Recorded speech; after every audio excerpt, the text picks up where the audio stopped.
বিধানসভা ভোটের প্রাক্কালে বাংলার রাজনীতিতে নতুন মাত্রা যোগ করলেন প্রধানমন্ত্রী নরেন্দ্র মোদী। সোমবার রাজ্যের মানুষের উদ্দেশ্যে একটি খোলা চিঠি লিখে তিনি তুলে ধরলেন বিকল্প উন্নয়নের মডেলের রূপরেখা।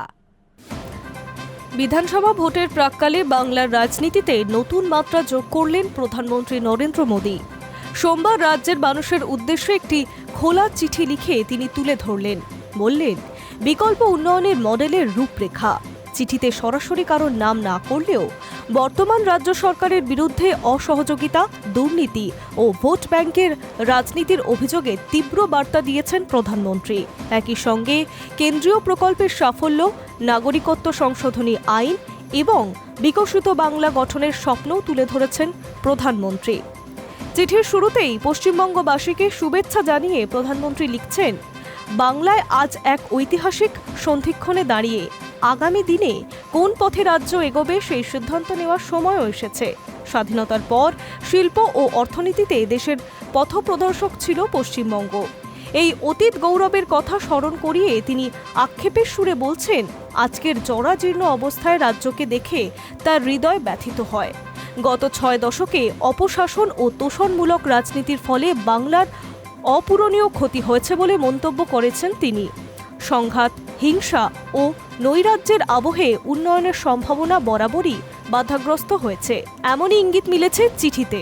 প্রধানমন্ত্রীর দাবি, কেন্দ্রীয় সরকারের একাধিক জনকল্যাণমূলক প্রকল্প ইতিমধ্যেই বাংলার লক্ষ লক্ষ মানুষের জীবনে ইতিবাচক প্রভাব ফেলেছে। প্রধানমন্ত্রী জনধন যোজনার মাধ্যমে ব্যাংকিং পরিষেবা পৌঁছেছে প্রান্তিক মানুষের হাতে। প্রধানমন্ত্রী আবাস যোজনা গরিবদের মাথার ওপরে ছাদ নিশ্চিত করেছে। উজ্জ্বলা যোজনা মহিলাদের স্বাস্থ্য ও সুরক্ষায় বড় ভূমিকা নিয়েছে। পাশাপাশি স্বনির্ভর ভারত অভিযান কর্মসংস্থান ও উদ্যোক্তা সৃষ্টির নতুন দিগন্ত খুলেছে বলে উল্লেখ করেছেন তিনি। তার বক্তব্য, গরিব, কৃষক, যুবক ও মহিলাদের জীবনযাত্রার মান উন্নয়নে কেন্দ্র প্রতিশ্রুতিবদ্ধ। পরিকাঠামো উন্নয়ন নিয়ে চিঠিতে জোর দিয়েছেন প্রধানমন্ত্রী। রেল, সড়ক, বন্দর, বিদ্যুৎ ও ডিজিটাল পরিকাঠামোয় কেন্দ্রীয় বিনিয়োগের ফলে পশ্চিমবঙ্গে দ্রুত অগ্রগতি হয়েছে বলে দাবি প্রধানমন্ত্রীর।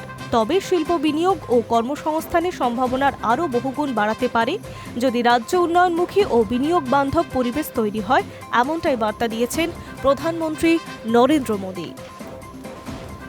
চিঠির একটি গুরুত্বপূর্ণ অংশ জুড়ে রয়েছে নাগরিকত্ব সংশোধনী আইন বা সিএএ প্রসঙ্গ।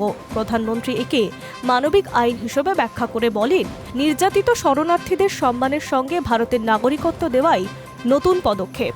বাংলা সংস্কৃতি, ভাষা ও ঐতিহ্যের অক্ষুণ্ণ রেখেই এই প্রক্রিয়া সম্পন্ন হবে বলে আশ্বাস দিয়েছেন তিনি।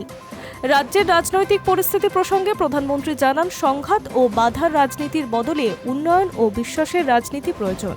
2026কে সামনে রেখে তিনি বিকশিত পশ্চিমবঙ্গ গঠনের আহ্বান জানিয়েছেন।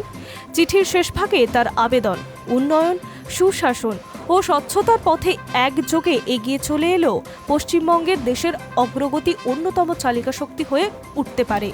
ভোটের আগে এই খোলা চিঠি যে রাজ্যের রাজনীতিতে নতুন বিতর্ক আনতে চলেছে তা বলাই বাহুল্য। Hi News network.